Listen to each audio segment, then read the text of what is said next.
Hello, welcome to Ken studies CAPF AC 2021 mission 240 plus में आज हम डे 16 देखेंगे। कल आपका एडमिट कार्ड अपलोड हो गया है। आई होप कि आप लोगों ने अपना अपना एडमिट कार्ड जो है डाउनलोड कर लिया होगा। और कहीं ना कहीं देखो, एक ये साइकोलॉजिकल होता है कि यस, जैसे जैसे देखो शुरू में कम जोश होता है, धीरे धीरे करके जैसे ही प्रॉपर तरीका से, जैसे फॉर एग्जांपल 25 जून को जब आपका डेट डिक्लेयर हो गया था कि यस, डेट पहले से ही डिक्लेयर था लेकिन कंफर्मेशन, एक तरह से कंफर्मेशन हो गया कि यस 8th को ही होगा। तो आपने पिक पकड़ा, बहुत सारे लोगों ने पिक पकड़ा। इनफैक्ट मैं खुद इस ये प्रोग्राम को उसी वजह से लॉन्च करने के लिए मैं वेट कर रहा था कि कैंडिडेट तभी इंटरेस्टेड होते हैं जब उनको कंफर्म मिलता है। ए लॉट ऑफ कैंडिडेट का रिजल्ट ना होने का ये कारण है कि सीजनल प्रिपरेशन, किसी भी चीज के लिए आप जब ऑल इंडिया लेवल पे फाइट कर रहे हो तो आपको जो है कि हमेशा प्रिपरेशन में रहना चाहिए। ऐसा नहीं है कि बस एग्जाम आया तो एक महीने में, यस एक महीने वाले हुए हो सकते हैं, लेकिन वो एक महीने बाद में तब हो सकते हैं जब आपका ऑलरेडी बैकग्राउंड बहुत अच्छा है, आपका सब्जेक्ट पे कमांड बहुत अच्छा है, तो आप एक महीने में भी कर सकते हो। लेकिन आप ऐसे सोचोगे तो मुश्किल होता है। अदरवाइज जब लेकिन फिर भी एनीवे, आज जो स्थिति में हो उसमें ही पुश करना। लेकिन कल आपका जो है एडमिट कार्ड भी रिलीज हो गया। जब एडमिट कार्ड रिलीज हो गया है तो आपके पास और जोश भर जाता है। आज यदि देखें तो 15 तारीख है, तो 15 है आपके पास, इस महीने में 15 आज छोड़ दे तो यानी कि 22 डेज आपके पास रिमेनिंग है। यस, 22 डेज में हम देखें तो एक्टिवली आप 250 घंटे प्रॉपर तरीका से पढ़ सकते हो। 250 घंटे काफी होता है उस चीज को यदि रिवीजन मेन अब करना है। जितना अधिक से अधिक हो रिवीजन करो, रिवीजन रिवीजन रिवीजन, ये आपको करते चलना है। इसी वजह से बीच बीच में मैं टाइम देता हूँ और अप्रोप्रिएट टाइम अभी ही भी दूंगा आपको टाइम कि यस आप रिवीजन करो, रिवीजन प्रॉपर तरीका से, उसके बाद आगे चलो। जो पहले वाले हैं उसमें आपको प्रॉपर तरीका से कंसेप्ट क्लियर होना चाहिए। This is not the number of questions कि हमने अटेम्प्ट हमने प्रैक्टिस कर लिए हैं 5000 क्वेश्चन या 10,000, नो। जैसे मैं एग्जांपल 2500 क्वेश्चन ही इसमें प्रेजेंट कर रहा हूँ। 2500 ही आप यदि ईमानदारी से प्रिपेयर करोगे तो उसमें से ही काफी आपका हो जाएगा। तो इसमें आज का हम फर्स्ट क्वेश्चन देखते हैं। School bag policy. तो स्कूल बैग पॉलिसी रिलीज की 2020 की इसके द्वारा किया गया, तो ये एनसीईआरटी के द्वारा रिलीज किया गया। तो इसमें क्या प्रोविजन है कि जो बच्चे हैं उनका जो बैग का बोझ होना चाहिए वो उनके वजन का 10% होना चाहिए, 10% से अधिक नहीं होना चाहिए, मतलब उससे कम होना चाहिए। फॉर एग्जाम्पल, जो बच्चा सपोज 22 kg वजन का है तो मैक्सिमम उसको क्या है 2.2 kg का, यानी कि अप्रॉक्स 2 kg का। क्योंकि देखो जो मेंटल साइकोलॉजिकल, अब जस्ट एग्जांपल लो, कोई भी बच्चा है बहुत वजन लेकर के चल रहा है तो एक तो फिजिकली उसका इम्पैक्ट होता है, पीठ पे टांग करके चल रहा है। उसके बाद दूसरा क्या है कि अननेसेसरी एक जो मेंटल प्रेशर होता है। तो ये प्रोविजन किया गया कि मैक्सिमम जो है नोट मोर देन 10 ये परसेंट होना चाहिए, ठीक है। तो 10% से अधिक बॉडी वेट के 10% से अधिक नहीं होना चाहिए। और जो आपके प्री नर्सरी में है तो प्री नर्सरी वाले में उनको बैग नहीं होना चाहिए, बस वो जाएंगे और एक तरह से प्ले के तौर पे खेलेंगे कूदेंगे समझेंगे। खेलकूद भी जरूरी है बच्चे के लिए। जैसे सबसे पहले है कि उन्हें बैठने सीखना है, उन्हें बहुत सारी चीजों को धीरे धीरे करके सीखना। फिर उसके बाद होमवर्क के संबंध में है कि जो बच्चा क्लास 1 और 2 अप टू क्लास 2 तक है तो उसे होमवर्क नहीं देना चाहिए। जो भी है बच्चा थोड़ा सीख रहा है, क्लासरूम में ही सीख रहा है, खेल कूद रहा है, तो ये आपका no homework up to class 2। फिर उसके बाद जो 3 और 4 क्लास के हैं तो 2 आवर्स पर वीक जो होना चाहिए वो maximum 2 hours per week homework मिलना चाहिए। फिर उसके बाद जो आपके ये में है 5th 6th वगैरह में जाते हैं तो 1 आवर पर डे का दे सकते हो। और 9th या 9th से ऊपर हैं तो उनको 2 आवर्स पर डे दे सकते हो। तो देखो, जो आपका क्लास 3 4 में है उसको 2 आवर्स पर वीक दे रहे हो, लेकिन आप 9th में जब पहुंचते हो तो 2 आवर्स पर डे दे सकते हो। तो ये एनसीईआरटी का है। नेक्स्ट का रहा है कि consider the following statements with respect to union budget 2021-22, यानी कि जो अभी वर्तमान में जो फाइनेंशियल ईयर 2021-22 चल रहा है तो उसमें जो बजट पेश किया गया था 1 फरवरी को, उस बजट के बारे में ये कह रहा है कह रहा है कि for census allocation has been sorry ये मेड, ठीक है ना, मेड ऑफ 3768 करोड़। तो ये जो बजट है उसके लिए 3768 करोड़ आपको दिया गया। तो ठीक है, ये फर्स्ट स्टेटमेंट ये सही है। Insurance sector, in insurance sector government has made proposal of allowing FDI limit of 74% from present 49%। यानी कि देखो, जब बजट आपका जिस समय प्रेजेंट किया गया था, तो वर्तमान कंटेक्स्ट में देखो, अभी इसमें किसी चीज को आप प्रपोजल जब करते हो तो उसमें अलाउ करने में टाइम लगता है। तो आपको ये दिया हुआ रहेगा कि इस लिमिट, इस टाइम तक जो है इंश्योरेंस में एफडीआई कितना है। तो अभी भी वर्तमान में देखा जाए तो 49 है। ये इसका इम्प्लीमेंटेशन बाद में भी होगा, ठीक है ना, अभी तक नहीं हुआ है। तो ये फर्स्ट स्टेटमेंट सही है, सेकेंड स्टेटमेंट भी सही है, तो आंसर आपका सी हो गया। नेक्स्ट कह रहा है कि सबरी रिवर, सबरी रिवर जो है वो किसका ट्रिब्यूटरी है, मेन ट्रिब्यूटरी। तो सबरी रिवर गोदावरी का मेन ट्रिब्यूटरी है, और ये जो है सिंकारम हिल रेंज, ठीक है, उड़ीसा के सिंकारम हिल रेंज से निकलती है। यानी ईस्टर्न घाट में सिंकारम हिल रेंज से निकलती है और फिर ये गोदावरी में मिल जाती है। तो डी इसका करेक्ट आंसर है। नेक्स्ट कह रहा है कि वेन सम गुड्स और productive factors are completely fixed in amount regardless of price, the supply curve. देखो ये आपका जो है ठीक है, तो ये डिमांड कर्व है। अब देखो डिमांड कर्व में क्या होता है कि नॉर्मली आपका जब प्राइस जो है ये कम होता है तो डिमांड अधिक होता है, प्राइस अधिक होता है तो डिमांड ये कम होता है प्राइस अधिक होने पे। लेकिन ये इसमें कह रहा है ना कि when some goods or productive factors are completely fixed in amount regardless of price, the supply curve will। तो सप्लाई कर्व जो होगा वो आपका ये वर्टिकल होगा। देखो फॉर एग्जांपल इसको ऐसे समझो कि फॉर एग्जांपल आपके पास मान के चलो 24 आवर्स है, तो 24 आवर्स तो आप वर्क नहीं कर सकते हो। फॉर एग्जांपल आप 8 आवर्स वर्क कर रहे हो, तो 8 आवर्स वर्क अपने वर्क को एंजॉय कर रहे हो। लेकिन कोई बोलेगा कि 10 आवर्स वर्क करो, तो जनरली जो ओवर वर्क किया जाता है, एक्स्ट्रा वर्क दिया जाता है, उसमें एक्स्ट्रा पेमेंट किया जाता है, ठीक है ना। तो ओवर ड्यूटी के लिए जो है एक्स्ट्रा पेमेंट दिया जाता है। तो लेकिन 8 से आपने 10 घंटे स्टार्ट किया वर्क, फिर एक्स्ट्रा बढ़ा दिया तो आपने 12 घंटे किया, फिर आपने मान के चलो कि मैक्सिमम 16 घंटे, आपको कितना भी पेमेंट दे देगा, तो क्या आप 24 आवर्स डेली वर्क कर सकते हो? नहीं, एक दिन के लिए कर सकते हो, 2 दिन के लिए अधिकतम कर सकते हो, उसके बाद आप नहीं कर सकते हो। तो आपको जितने भी वो बोलेगा 50,000 रुपए पर घंटा, तब भी आप नहीं करोगे ना, क्योंकि एक लिमिट है। तो सेम सिचुएशन, यदि आपके सप्लाई के फैक्टर कांस्टेंट हैं, जो फिक्स्ड हैं अमाउंट में, यानी कि जो गुड्स और प्रोडक्टिव फैक्टर जो हैं वो कंप्लीटली फिक्स्ड है, तो रिगार्डलेस ऑफ प्राइस, कितना भी प्राइस हो जाए, जो सप्लाई कर्व होगा वो वर्टिकल होगा, ठीक है। तो आप उसको नहीं बढ़ा सकते हो, वो एक लिमिट है कि जो भी प्रोडक्टिविटी है वो उसका फैक्टर से ही फिक्स है। तो वो आप उसको वर्टिकल करोगे, नहीं बढ़ा सकते हो, तो इसका आंसर सी हो जाएगा। नेक्स्ट का रहा, consider the following statement about Sambalpur city. Sambalpur city जो है ओडिशा में है, और इसमें आईआईएम, देखो अभी हाल के दिनों में आईआईटी, एनआईटी, एनआईटी अब जो है स्टेट्स जितने हैं वो सब स्टेट्स में एनआईटी हैं। इनफैक्ट जो एनआईटी हैं आपके यूनियन टेरिटरी में भी हैं कुछ जगह, मान के चलो जैसे अभी जम्मू एंड कश्मीर तब स्टेट हुआ करता था, वहाँ है। फिर एक तरह से जो दिल्ली है, तो दिल्ली में एक तरह से उसको जो बनाया गया है उस लेवल का, और फिर हर स्टेट्स में एटलीस्ट एक एनआईटी है। तो ये जैसे आईआईएम भी कोशिश की जा रही है, आईआईटी भी कोशिश की जा रही है। देखो आईआईटी, आईआईएम, एनआईटी, ये सब में क्या होता है ना कि ह्यूज इन्वेस्टमेंट की जरूरत होती है। Huge investment in the sense, सबसे पहले तो एक बड़ा कैंपस चाहिए, क्योंकि फ्यूचरिस्टिक पॉइंट ऑफ व्यू से भी, जैसे आईआईटी फॉर एग्जांपल इस्टेब्लिश करते हैं तो 500 एकड़ ऑलमोस्ट लैंड की जरूरत होती है। तो ये है कि it is located on the bank of Mahanadi river. Yes, Sambalpur city Mahanadi river के तट पर स्थित है। Prime minister Narendra Modi led the foundation of permanent campus of IIM in this city this year 2021 में। इसका जो परमानेंट सेंटर जो है उसका फाउंडेशन स्टोन जो है वो शिलान्यास ये किया, ठीक है ना। तो आईआईएम वहां चल रहा है, लेकिन वो टेम्पोररी कैंपस में चल रहा है, लेकिन अब परमानेंट कैंपस बनाया जा रहा है। तो इसका सी आंसर हो गया। नेक्स्ट कह रहा है, consider the following statements about Sher Shah administration.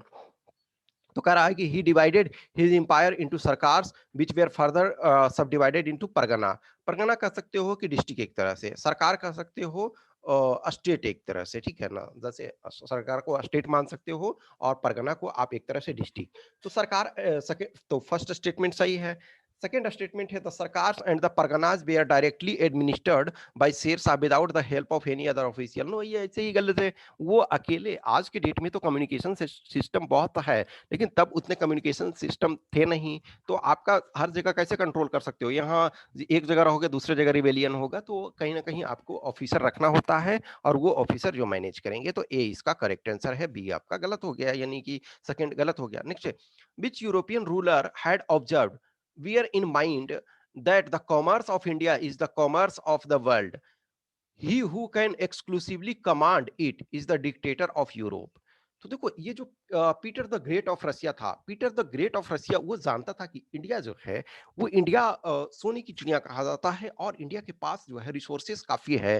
तो उस समय, आज के डेट में टेक्नोलॉजी उस ढंग के एडवांसमेंट नहीं था कि जिसके पास नेचुरल रिसोर्सेस नहीं है वो भी हाई हाई पावर में रहेगा। जैसे जापान के पास नेचुरल रिसोर्सेस नहीं है, लेकिन टेक्नोलॉजी के बूते पे आज वो बहुत आगे है। और बहुत सारे कंट्री हैं, इज़राइल हैं, टेक्नोलॉजी के मामले में ही आगे है, उसके पास नेचुरल रिसोर्सेज बहुत ज़्यादा नहीं है। लेकिन तब के डेट में नेचुरल रिसोर्सेज बहुत ज़्यादा, नेचुरल रिसोर्सेज के साथ-साथ जो हमारे कारीगर थे वो, तो Peter the great of Russia ने कहा कि जो कॉमर्स ऑफ इंडिया जो है, कॉमर्स ऑफ द वर्ल्ड है, और जो उस पर कमांड जिसका है वो डिक्टेटर ऑफ यूरोप होगा, यानी उसके पास एक्स्ट्रा रिसोर्सेज। सेना आप तभी तो रखोगे, फौज आप बड़ी तब रखोगे जब आपके पास रिसोर्सेज होंगे। तो ये जो आपका है पीटर द ये ग्रेट ऑफ रशिया ने इस चीज को बोला था। नेक्स्ट है, विच one of the following is not a change brought about by the Indian independence act of 1947। तो इंडियन इंडिपेंडेंस एक्ट ऑफ 1947 जो है उसने क्या चेंज नहीं लाया? तो फर्स्ट है, government of India act 1935 was amended to provide an interim constitution. Yes, in fact देखोगे, जब तक हमारा कॉन्स्टिट्यूशन लागू नहीं हुआ, जब तक हमारा कॉन्स्टिट्यूशन प्रॉपर जब बन करके तैयार हो जाता है, जब हम उसको एडॉप्ट करते हैं 26 ऑफ नवंबर तक, तो कुछ प्रोविजन जो है 26 ऑफ नवंबर को ही लागू हो जाते हैं। लेकिन जो और भी प्रोविजन है वो सारे के सारे प्रोविजन जो है 26 ऑफ जनवरी 1950 को लागू होता है। तो तब तक जो हमारा रूल चलता है, तब तक जो गवर्नेंस चलता है, वो गवर्नमेंट ऑफ इंडिया एक्ट 1935 से चलता है। और इनफैक्ट जो हमारा प्रेजेंट कॉन्स्टिट्यूशन भी है, उसमें हमने मेजोरिटी पार्ट जो लिया है वो जो गवर्नमेंट ऑफ इंडिया एक्ट 1935 से लिया है। India ceases to be a dependency. Yes, ये भी सही है, India ceases to be a dependency, कि भारत की अधीनता को समाप्त किया गया, यानी भारत अब अधीन नहीं रहा, भारत इंडिपेंडेंट अब होगा। The crown was the source of authority till new constitution was framed. No, जैसे ही सत्ता एक तरह से हस्तांतरण हुई, तो भारत जो है वो, इंडिया जो है वो अपना फेट डिसाइड करने के लिए इंडिपेंडेंट हो गया। तो सी आपका ये गलत हो गया। नेक्स्ट है, the governor general was the constitutional head of Indian dominion. Yes, governor general जो है वो संवैधानिक प्रमुख रहे, और इनफैक्ट जो है लॉर्ड लुइस माउंटबेटन जो थे वो कुछ दिनों तक गवर्नर जनरल इंडिया के रहे। उसके बाद राजा जी जो बनाए गए, राजा जी बनाए गए। उसके बाद जब इंडिया प्रॉपर तरीका से कॉन्स्टिट्यूशन लागू हुआ, तो राजेंद्र प्रसाद जो है भारत संघ के प्रथम राष्ट्रपति बने। तो सी इसमें गलत है। नेक्स्ट करा, विच one of the following is not a correct statement regarding the provision of legislative council in the state legislature. तो देखो, जो कुछ स्टेट्स हैं, जैसे बिहार आपके हैं, उत्तर प्रदेश है, जम्मू कश्मीर में था, तो जम्मू कश्मीर जो अब यूनियन टेरिटरी हो गया है, 2 यूनियन टेरिटरी में, फिर उसके बाद तेलंगाना में है, फिर उसके बाद महाराष्ट्र में है, उसके बाद आंध्र प्रदेश में है। तो इनमें आपके पास जो है लेजिस्लेटिव काउंसिल है। तो लेजिस्लेटिव काउंसिल में जो मेंबर्स होते हैं उनका डायरेक्ट इलेक्शन जनता के द्वारा नहीं होता है, जैसे लेजिस्लेटिव असेंबली में होता है। तो ये इनडायरेक्टली रूप से चुने जाते हैं। तो कह रहा है कि state of Bihar and Telangana have legislative council. Yes, सही है। The total number of members of legislative council of a state shall not exceed one third of the total number of members in the legislative assembly. Yes, legislative assembly का one third से अधिक नहीं हो सकता है, और minimum जो है 40 होना चाहिए, मिनिमम 40। ये देखो, अभी यदि देखा जाए तो ये जो वन थर्ड से कम नहीं होना चाहिए, और मिनिमम सॉरी वन थर्ड से आपका अधिक नहीं होना चाहिए, और मिनिमम जो होना चाहिए वो 40 होना चाहिए। Next, 1/12 of all members shall be elected by electorates consisting of local bodies and authority। ये 1/12 की जगह वन थर्ड होगा। 1/3 of all members shall be elected by electorates consisting of local body and authority, तो यही गलत हो गया। Next 1/12 of all members shall be elected by graduates residing in the state, ये सही है। ये देखो जो ग्रेजुएट 3 इयर्स पहले एटलीस्ट ग्रेजुएट हो गए हैं तो उनके लिए सब उसमें सारे क्षेत्र के ग्रेजुएट उसमें वोटिंग नहीं करते हैं, उसमें कंस्टिट्यूएंसी बना हुआ रहता है। जिस कंस्टिट्यूएंसी में आप आ रहे हो, यदि आपके जो आपका क्षेत्र है वो कंस्टिट्यूएंसी में उस पर्टिकुलर टाइम में आ रहा है तो आप ग्रेजुएट हो, 3 इयर्स पहले एटलीस्ट हो गए हो तो आप वोट कर सकते हो। तो इसका सी गलत हो गया। नेक्स्ट है a market situation when many firm sell similar but not identical products is termed as, देखो परफेक्ट कंपटीशन में जो है आइडेंटिकल प्रोडक्ट बेचा जाता है तो ये नहीं होगा। इम्परफेक्ट कंपटीशन, तो इम्परफेक्ट कंपटीशन जो है अपने आप में इम्परफेक्ट कंपटीशन जो है 3 टाइप में है। तो इम्परफेक्ट कंपटीशन जो है वो मोस्ट अप्रोप्रिएट जो होगा वो उसमें मोनोपोलिस्टिक कंपटीशन होगा। अदरवाइज देखा जाए तो इम्परफेक्ट कंपटीशन भी करेक्ट अपने आप में है, क्योंकि जो परफेक्ट कंपटीशन नहीं है वो इम्परफेक्ट कंपटीशन। इम्परफेक्ट कंपटीशन का मतलब है कि सेलर और बायर दोनों के पास परफेक्ट कंपटीशन, दोनों में से किसी के पास लैक कर रहा है।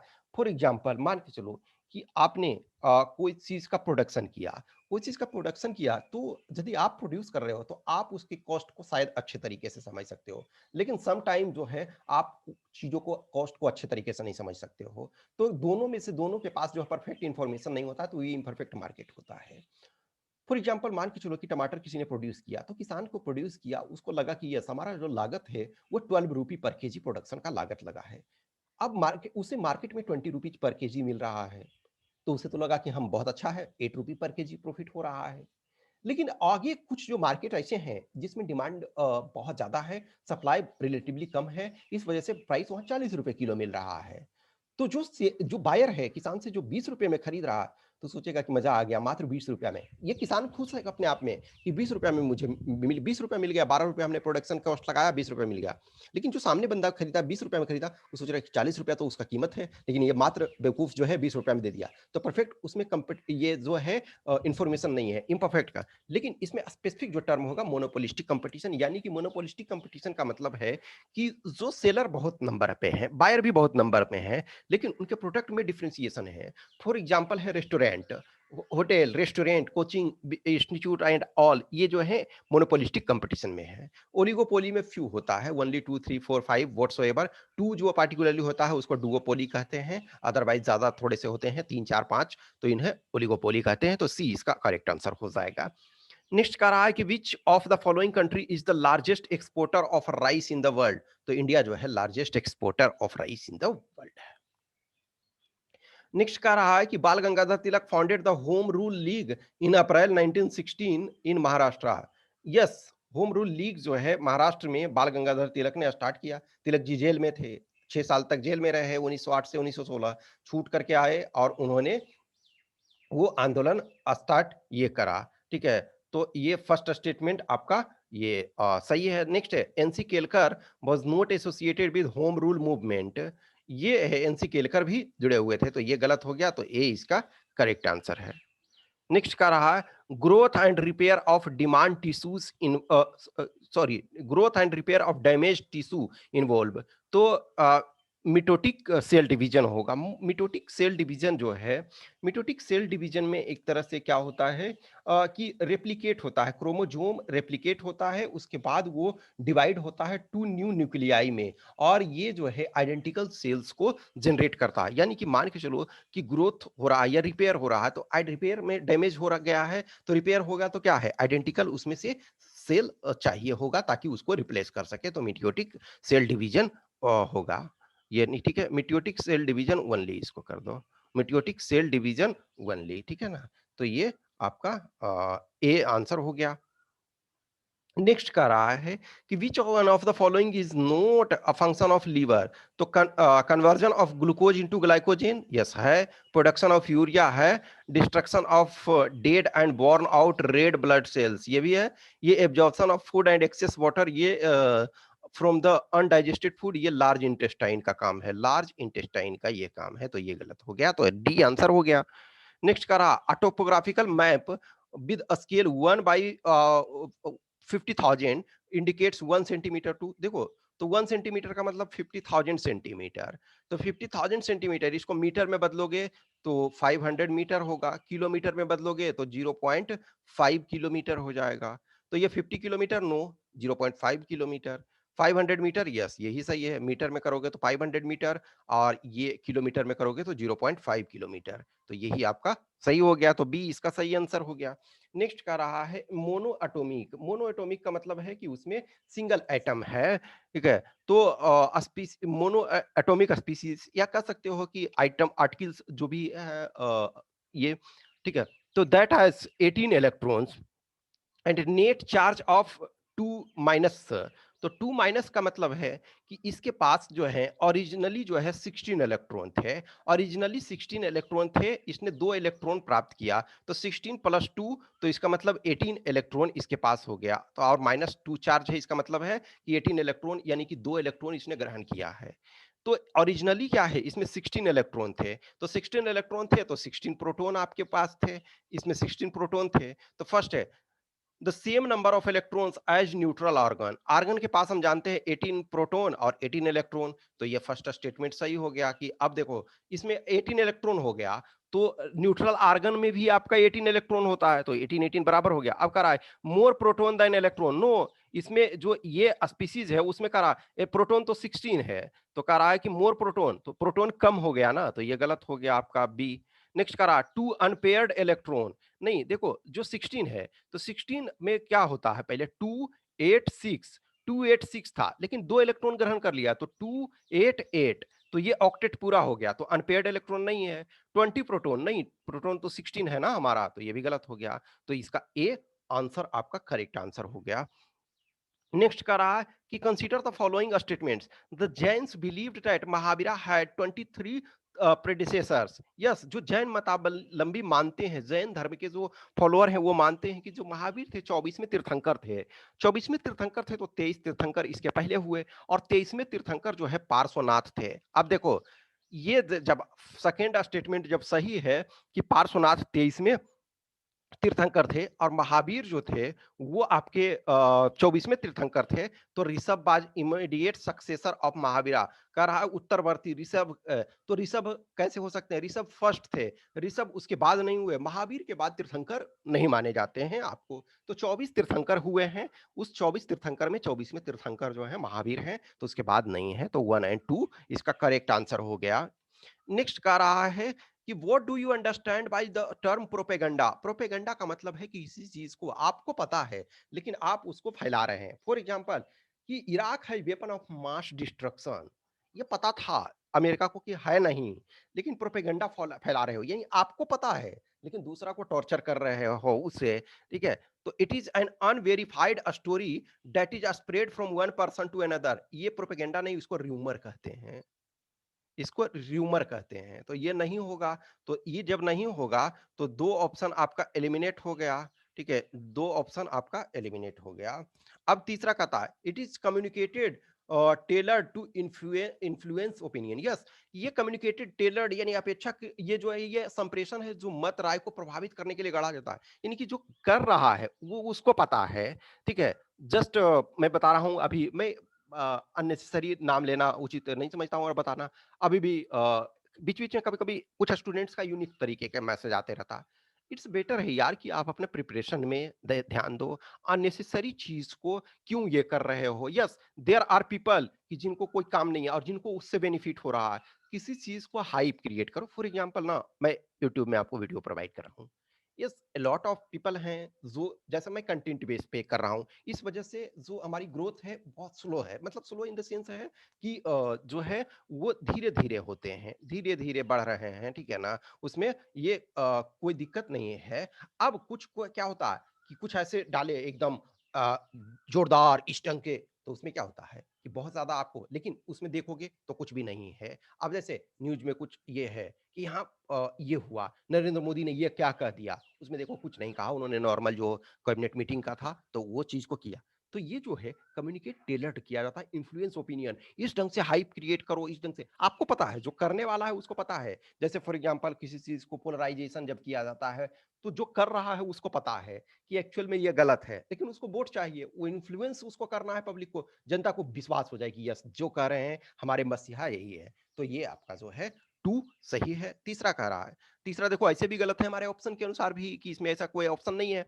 It is N enthusiasm among a relatively large number of people for a particular innovation। नहीं, ये एक अपेक्षाकृत अधिकांश अधिसंख्य लोगों के बीच किसी विशेष नव परिवर्तन के लिए उत्साह, उत्साह जो है नहीं है, ठीक है ना? वो उत्साह ऐसा नहीं होता। It is a tool of oration used only by political party. No, political party के द्वारा नहीं, जो धार्मिक लीडर हैं उनके द्वारा भी किया जाता है, कुछ और लोग हैं उनके द्वारा भी किया जाता है, तो टू ओनली होगा ये, यानी कि ए इसका करेक्ट आंसर है। नेक्स्ट है, the burning sensation of bee sting can be stopped by rubbing the affected area with soap, this is because. तो जो आपका हनी बी जो है या फिर बास्प जो है उस ढंग का जो प्राणी है, वो जब आपको डंक मारता है तो क्या करते हो, तो ये सॉप लगाते हो। उसका कारण क्या है, तो bee sting is acidic and soap and alkali neutralises. तो एसिड है, यदि वो एसिडिक नेचर में है तो बेसिक नेचर का बेसिक कैरेक्टर का डालोगे तो वो न्यूट्रलाइज उसको करेगा। तो ए इसका सही है। नेक्स्ट कह रहा है कि Shahid and Rohit start from the same point in opposite direction. After each 1 kilometre Shahid always turns left and Rohit always turns right. Which of the following statements is correct? Both after both have travelled 2 kilometre the distance between them is 4 kilometre. हम देखते हैं पहले ये, अब देखो इसमें से कह रहा है कि ये ऑलवेज टर्न राइट ये करता। नेक्स्ट है they meet after each had travelled 3 kilometer, they meet for the first time after each had traveled 4 kilometer, they go on without ईवरी के जगह ईवर, ठीक है ना, विदाउट ईवर मीटिंग, ठीक है ना। तो विदाउट ईवर मीटिंग, कभी वो बिना मिले हुए। तो अब देखो एक का रहा लेफ्ट की ओर जा रहा और दोनों अपोजिट, मान के चलो यहां से चलना स्टार्ट किया, तो रोहित जो है वो आपका, मान के चलो रोहित को हम ये मानते हैं कि इधर इस डायरेक्शन में चल रहा है, ठीक है ना। तो रोहित इस डायरेक्शन में चल रहा है और जो आपका शाहिद है इस डायरेक्शन में चल रहा है, ठीक है, हम ये मान ले। तो रोहित जो है वो लेफ्ट की ओर मुड़ता है, तो 1 किलोमीटर चला, फिर उसके बाद 1 किलोमीटर चला, उसके बाद लेफ्ट की ओर मुड़ा, तो ये 1 किलोमीटर, 2 किलोमीटर, फिर ये लेफ्ट चला, तो ये आपका 3 किलोमीटर यहाँ हो गया। फिर मान के चलो ये 4 किलोमीटर चलेगा तो यहाँ पहुंच जाएगा। अब इसका देखते हैं, ये आपका जो है ये 1 किलोमीटर चला, 2 किलोमीटर चला, और तो चूंकि ये राइट मिल रहा है, शाहिद जो है राइट की ओर मुड़ रहा है, और फिर ये यहाँ चला, तो देखो यही तो मिल गया ना, यहाँ मिल गया दोनों। देखो ये 1 किलोमीटर चला तो यहाँ पहुंचा, ये यहाँ पहुंचा, दूसरा किलोमीटर में ये यहाँ पहुंचा, ये यहाँ पहुंचा, तीसरा किलोमीटर में दोनों यहाँ पहुंचे। तो इसका मतलब है कि they meet after each has travelled 3 kilometre, ठीक है। तो ये आप जिस ढंग से चलते चलोगे मिल जाएगा। नेक्स्ट है अनबैलेंस्ड ग्रोथ, ठीक है। Unbalance growth is hypothesized when तो expansion can take place simultaneously on several growth routes, supply of labor is fixed, supply of capital is unlimited, active sectors need to and do energize sluggish sector। देखो unbalanced growth वहां जरूरत होता है, देखो जहां जो supply of capital is unlimited है तो वहां कोई प्रॉब्लम ही नहीं होता है, और सप्लाई ऑफ लेबर फिक्स है तो उसको आप प्रॉपर मैनेज करते हो। Expansion can take place simultaneously on several growth route, एक तरह से लिटिल बिट ये भी आपका जो है वो सही है, लेकिन ये जो मेन अप्रोप्रिएट जो है मेन ये है कि कोई सेक्टर आपका जो है कि ऑलरेडी ग्रो कर रहा है और कोई सेक्टर में प्रॉब्लम है, तो जिसमें प्रॉब्लम है उसी में तो डालोगे। अब सबको इक्वल डालोगे तो जो ऊपर है वो ऊपर रह जाएगा, जो नीचे है नीचे रह जाएगा। तो आपको अनबैलेंस्ड ग्रोथ में जो पुअर स्थिति में है उसमें ज्यादा पुश करना है, तो इसको डी कहते हैं। और ये मतलब डी इसका करेक्ट आंसर। 22nd आपका जो कह रहा है कि ये है with reference to the difference between the cultures of Rig Vedic Aryans and Indus valley people, which of the following statements is are correct? करा ऋग वैदिक Aryan used the coat of mail and helmet in warfare, whereas the people of Indus Valley civilization did not leave any evidence of using them। तो देखो कह रहा है ऋग वैदिक काल में जो है ये जो है कवच और देखोगे कि कवच कुंडल वगैरह ये पहन रहे थे और हेलमेट वगैरह, ताकि जो युद्ध में हो कम से कम नुकसान हो। अब एकदम ये ऐसे ही चले जाओगे तो पता चला गदा से मारा पूरा माथा फूट गया, या फिर तीर लगा तो पूरा छलनी हो गया। तो वो कवच वच पहन करके रहेगा ताकि वो रोक सके, जो महाभारत वगैरह में देखते हो। यस, महाभारत बहुत बात की काल का है, लेकिन वो जो है ऋग्वेदिक काल से यूज होता है। लेकिन Indus valley civilisation did not leave any evidence, तो कह रहा है कि ये फर्स्ट स्टेटमेंट जो आपका है ये सही है। सेकंड है, Rigvedic Aryans knew gold silver and copper, whereas Indus people knew only copper and iron. No, Indus people जो है आयरन के बारे में नहीं जानते थे, तो सेकंड गलत आपका हो गया। सेकंड गलत हो गया तो ये खत्म हो गया। अब सारा दारोमदार आपका 3 पर है। Rigvedic Aryans had domesticated the horse, whereas there is no evidence of Indus Valley people having been aware of this animal. Yes, देखो इस जगह सुरकोतडा से मिला है हॉर्स का ये, लेकिन प्रॉपर तरीका से हम एविडेंस को ये अभी तक जो है सत्यापित एक तरह से जो नहीं मानते हैं। तो एक तरह से देखा जाए तो 1 भी हो सकता है, लेकिन 1 एंड 3, लेकिन मोस्ट अप्रोप्रिएट जो है वो आपका 1 एंड 3 है कि अभी इसका प्रॉपर तरीका से जो हिस्टोरियन है पूरे सत्यापित नहीं कर पाए हैं। तो ये आपका 1 एंड 3 हो जाएगा। नेक्स्ट कह रहा है कि ट्रैफिक जो है, ठीक है, तो यानी कि trade related analysis of fauna and flora, ठीक है, तो फ्लोरा एंड फौना के संबंध में इन कॉमर्स। तो ये क्या है कि फर्स्ट है कि traffic is a bureau under United Nations environment programme. No, ये जो है आपका एनजीओ है, एक इंटरनेशनल एनजीओ है, और ये एनजीओ जो है वो 1961 में इस्टेब्लिश हुआ था, ये प्रोटेक्शन वगैरह के लिए है, ठीक है। नेक्स्ट है, the mission of traffic is to ensure that trade in wild plants and animals is not a threat to the conservation of nature. सही है, ये सेकंड सही है, तो बी आपका करेक्ट आंसर हो गया। नेक्स्ट कह रहा है कि consider the following statement with respect to कृतज्ञ। कृतज्ञ का मतलब है कि यस, हम आपके प्रति कृतज्ञ हैं कि आप जो मेहनत कर रहे हैं उसके प्रति। तो it aims to promote innovation in agriculture and allied sectors in the country. Yes, first statement सही है। It is an initiative of NITI Aayog. No, ये ministry of agriculture and farmers welfare का है, तो सेकंड गलत हो गया, तो 1 ओनली सही होगा।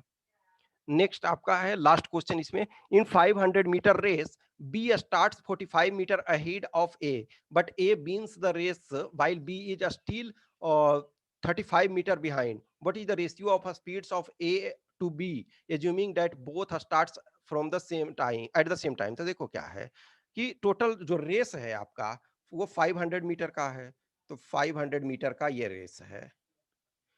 ए जो है यहां से स्टार्ट करता है, ए स्टार्ट करता है और ए फिनिश कर देता है, ए यहां पहुंच जाता है। बी कह रहा है कि 45 मिनट अहेड से स्टार्ट करता है, 45 मीटर यहां से बीच में जो 45 मीटर का डिस्टेंस है, और जब ए कंप्लीट कर देता है तो अभी तक 35 मीटर पीछे ही रहता है। इसका मतलब ए तो 500 मीटर पूरा कवर कर लिया, और बी जो है वो आपका 45 प्लस 35, इसका मतलब है कि 80 मीटर कवर नहीं कर पाया, या इसका मतलब 420 मीटर ही कवर किया। तो इसको डिवाइड करो, तो ये जीरो जीरो कैंसिल हो गया, इसको ये 2 से डिवाइड करो तो 25/21, तो 25/21 इसका स्पीड हो गया, ठीक है। तो ए इसका हो गया, तो 25 क्वेश्चंस इसके कंप्लीट हो गए। अब पेपर 2 में जो ग्रामर है, तो जो डे 15 का था, तो डे 15 का है उसका यहाँ सॉल्यूशन मैं ये प्रोवाइड कर रहा हूँ, ठीक है। तो ये सॉल्यूशन आपका है, उसको देखो, मैच करो, आपको जहां भी लगता है कि यस हम इस लेवल तक पहुंच रहे हैं, क्योंकि कंटिन्यूअस प्रैक्टिस ही इसका विकल्प है। आप ये चाहोगे कि यस आपके पास वहां नोटबुक नहीं है ना कि आप नोटबुक से देख लोगे, किसी से पूछ लोगे, यहाँ आपको अपना ये करना है। तो ये ग्रामर वाले सॉल्यूशन है, देखो मैच करो, जहां आपको प्रॉब्लम है सोल्व करो उसको जितना भी टाइम है। नेक्स्ट ये जो है फेमिनिन ये करना था, तो उसका जस्ट ये हमने सेंटेंस आपको खुद फ्रेम करना है, इसको हमने फेमिनिन वर्ड दे दिया है, तो स्क्रीन को पॉज करो, देखो। नेक्स्ट है करेक्ट सेंटेंस करना है, तो वो आप उसको आई होप आप कर रहे हो रेगुलर, मैं समझता हूँ कि प्रैक्टिस कर रहे हो, ठीक है। डे 16 जो है ग्रामर का ये क्वेश्चन है, ठीक है, तो डे 16 का ये क्वेश्चन है, आप इसको देखो, समझो, ये करो, ठीक है। स्क्रीन को पॉज करो, राइट डाउन करो। नेक्स्ट आपका एंटोनीम इसको बनाना है, एंटोनीम से उसके बाद सेंटेंस इसको ये बनाना है। देखो अब आज के डेट में बहुत मैक्सिमम आ रहा है क्या कि डायरेक्ट वर्ड दिया हुआ है, फ्रेज दिया हुआ है इसे, लेकिन आप एंटोनीम सिनोनिम्स वगैरह ये सब करते हो, मैस्कुलिन फेमिनिन, तो आपको क्या वर्ड्स का अधिक से अधिक जानकारी होता है। इसमें at the end of the day क्या है, वर्ड पावर जितना अच्छा है उतना फायदा है। सेंटेंस को करेक्ट आपको करना है, ठीक है, तो सेंटेंस को करेक्ट करो। नेक्स्ट जो है इसमें है कि राइट और report on the following in about 200 words. ये जो है rise of gig economy. Gig economy का मतलब अभी क्या होता है कि जैसे फॉर एग्जांपल एक आपका होता है कि परमानेंट जो इकोनॉमी में चलता है, कि मान के चलो कि जैसे एक स्टील प्लांट ये इस्टेब्लिश किया गया, तो स्टील प्लांट यदि इस्टेब्लिश किया गया है तो वो स्टील प्लांट क्या है, वो एक परमानेंट एम्प्लॉयमेंट जनरेट करेगा। For example Bokaro steel plant है, दुर्गापुर स्टील प्लांट है, आपके भिलाई में व्हाटसोएवर, या फिर कोई भी आपका उस ढंग से सपोज ओएनजीसी है या कोल इंडिया है, व्हाटसोएवर है, तो ये क्या है, परमानेंट आपके एम्प्लॉयमेंट जनरेशन करते हैं। कोई भी प्लांट वगैरह लगाते हो बहुत सारे ऑर्गेनाइज ढंग से। लेकिन गिग इकोनॉमी में क्या होता है कि डायरेक्ट एम्प्लॉयमेंट हो सकता है, तुरंत बहुत ज्यादा बढ़ जाए और वो तुरंत कोलैप्स भी कर सकता है। फॉर एग्जांपल लो, मान के चलो अब व्हाट्सएप वगैरह इतनी बड़ी ऑर्गेनाइजेशन हो गई है कि अब ये मतलब फेसबुक, सॉरी व्हाट्सएप भी फेसबुक ने एक्वायर कर लिया है, तो फेसबुक वगैरह इतनी बड़ी ऑर्गेनाइजेशन है, वो कोलैप्स नहीं कर सकती। लेकिन फेसबुक हो सकता है कि कोई ऐसा नया स्ट्रीम स्टार्ट करे, तो उसमें हो सकता है कि रैंडमली बहुत ज्यादा जॉब जनरेट हो जाता है। लेकिन हो सकता है वो तुरंत कोलैप्स भी कर जाए, वो आपका फेल भी हो जाए, तो तुरंत आपका जो जॉब है वो खत्म हो जाएगा। जैसे फॉर एग्जांपल आपके बहुत सारे चीजें आई गई, लेकिन कुछ जो है परमानेंट होते हैं। तो गिग इकोनॉमी में क्या होता है कि चीजें स्टार्ट होती है, लेकिन यहाँ सिक्योरिटी नहीं होती है कि आज जॉब है तो कल का क्या होगा। तो राइज ऑफ गिग इकोनॉमी जो है वो राइज कर रहा है, तो उसके क्या रिपरकशन है, उसके क्या कंडीशंस है, इस पर आपको लिखना है रिपोर्ट। नेक्स्ट आपका है कि राइट एन ऐसे ऐसे इसमें लिखना है in approximately 300 words on the given topic, जो गिवन टॉपिक है उस पर। तो we won't have a society if we destroy the environment. जब आप इन्वायरमेंट को यदि डिस्ट्रॉय कर दोगे तो आपके पास सोसाइटी ही नहीं रहेगा। इन्वायरमेंट जो है वो काफी इंपॉर्टेंट है, इन्वायरमेंट काफी, इस वजह से इसमें कई टॉपिक्स आपको दिए जा रहे हैं ताकि आप उस चीज को ये कवर करो। तो हम यदि हम पर्यावरण को नष्ट करते हैं तो हमारे पास समाज ही नहीं बचेगा। कहीं न कहीं ये जो अभी है कि ऑक्सीजन का इतना डिमांड आपको क्रिएट हुआ बहुत सारे, तो ऑक्सीजन क्या है? प्रकृति जो है पेड़-पौधे देते हैं। आप नेचर में जैसे प्रॉपर तरीक़ा से खुले हवा में साँस लेना, ये एक्सरसाइज़ वग़ैरह करना, बहुत सारी चीज़ों को करते हैं, तो हमारे पास पर्यावरण सही रहेगा, तो हम चीज़ों को कर सकते हैं। तो ये आपके रहे। देखो, मैं रेगुलर रूप से प्रोवाइड कर रहा हूँ, उसके बाद आप लोग में से बहुत सारे हैं, पूरा को देखते नहीं हो, उसके बाद सर टॉपिक दीजिए। यार टॉपिक तो मैं डेली दे रहा हूँ, तो आप 2 मिनट देखोगे, उसके बाद या अब तो प्रॉपर तरीका से इसमें अवेयर रहो पूरे, जब मैं टॉपिक आपको प्रोवाइड डेली करवा रहा हूँ, तो उसको देखो, समझो, चीज़ों को करो। और जिनको भी प्रोग्राम को जॉइन करना है तो वो आप जॉइन कर सकते हो। जिनको टेस्ट लिखना है, देखो टेस्ट में क्या है, आपको एक टेस्ट लिखना है, एक ही टेस्ट लिखो, 2 टेस्ट लिखना है, 2 ही लिखो, 5 लिखना है, 5 लिखो। जितना आपको लिखना है, ऐसा नहीं है कोई ज़रूरी कि आपको ठीक है, आप 1 ही लिखो, 2 लिखो, 3 लिखो, जितना आपसे हो सकता है, ठीक है? कुछ भी क्वेश्चन्स क्वेरी है तो आप बताना कमेंट बॉक्स में, या फिर आप पर्सनल मैसेज भी कर सकते हो, जेन्युइन आपका है तो आप करो। और हमारे चैनल को अब तक सब्सक्राइब यदि नहीं किया है तो प्लीज़ उसको सब्सक्राइब करो, लाइक करो, कमेंट करो, अपने दोस्तों के साथ शेयर करो। Thank you.